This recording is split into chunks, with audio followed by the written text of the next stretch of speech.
get a call that somebody's not breathing or whatever it was. As time fleets, I can't, have the exact particulars. Your brain's not like it. Yeah. You need to take Ginkgo biloba. I need that on MikeTheCop.tv. Yeah, you do. I need some memory enhancement. Yes. Yeah. So, and I was new. I still remember I was wearing the sweater, the cop sweater and everything. That's what I wore in the wintertime because it was... With the little patches on the elbows and stuff? Yeah. I totally love those, though. Did you have the Russian hat?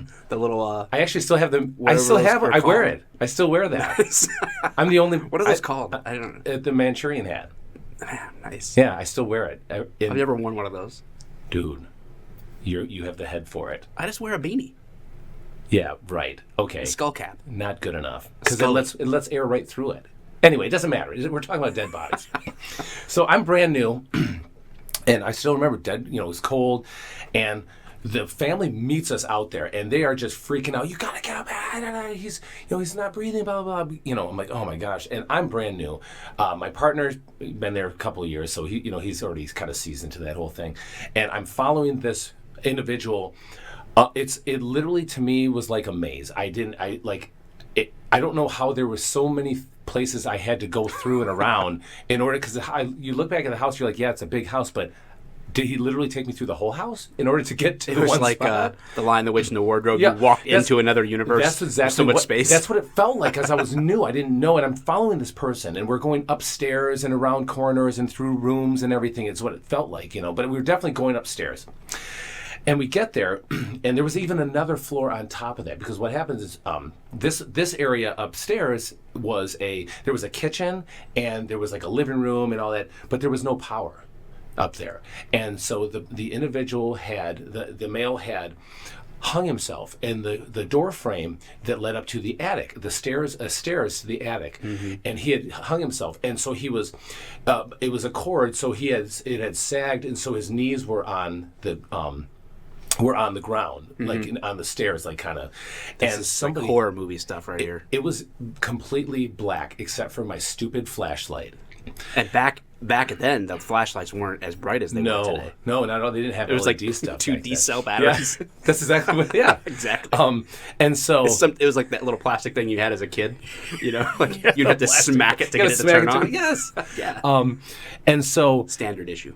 Yes, pretty much. Especially in Detroit. Oh God, yes. So we had the plastic ones after the metal screen. Yeah. That changed things. So yeah, from metal to anyway, it doesn't matter. Again, we're talking about dead bodies here. Yeah.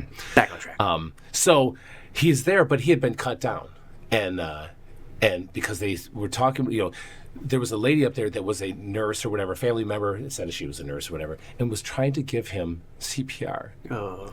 But he had been there a while. Oh boy. And so every time she would like blow into his mouth, it was like, you know what I mean? Like it was just, and I'm like, ma'am, come on, and so she moved away. And so I'll never forget, because I had to take my glove off. I had a leather glove off because I wouldn't have been able to feel if he had a pulse, you know what I mean? And I still remember that to this day, like putting my hand on his chest.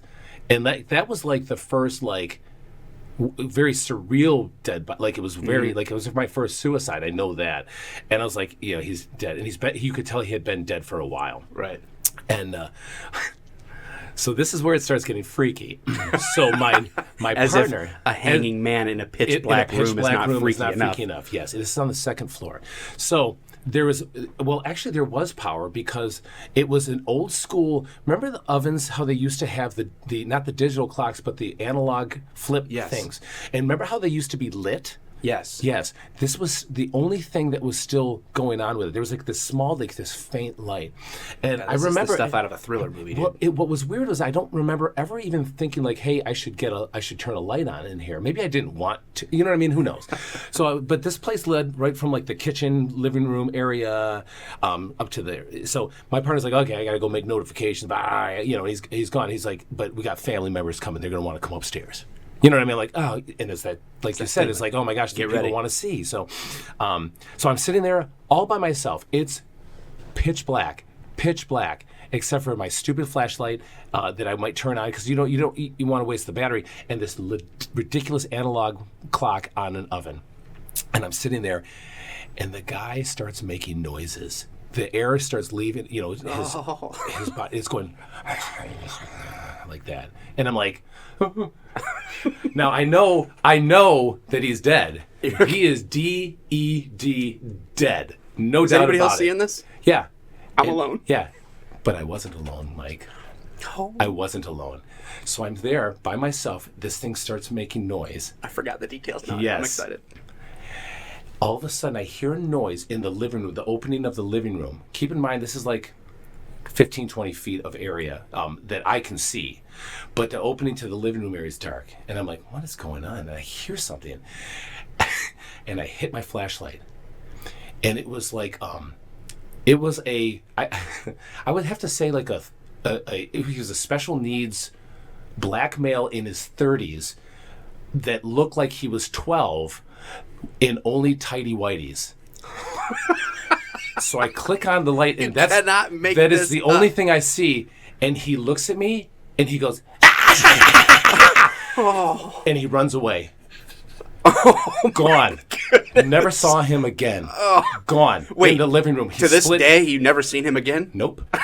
Only in my freaking nightmares. Oh, who was he? I don't know. I don't know, Mike. You got to be kidding. The family didn't know. Did you say this? Did you say like, no? Who is the guy in the whitey tights? No, I was brand new. I didn't know what to do. I'm lucky to be alive, Mike. It was the craziest thing ever. And again, so the time passed by. Now I'm freaking out. I am freaking out. But what do? Nothing. You sit there like it because you're brand new and you just take it. You take it, Mike. You take it real good. Thanks for watching this clip from our podcast Off the Cuff. If you like what you're hearing or seeing and you want to watch the whole episode, you can do so on our Patreon page, patreon.com/Mike the Cop. Check it out. You get exclusive video contents, the full videos of the podcast. That's where we'll be hanging out. We answer questions there as well and engage at a little bit more personal level than we can on YouTube. So thanks so much for that. See you over there.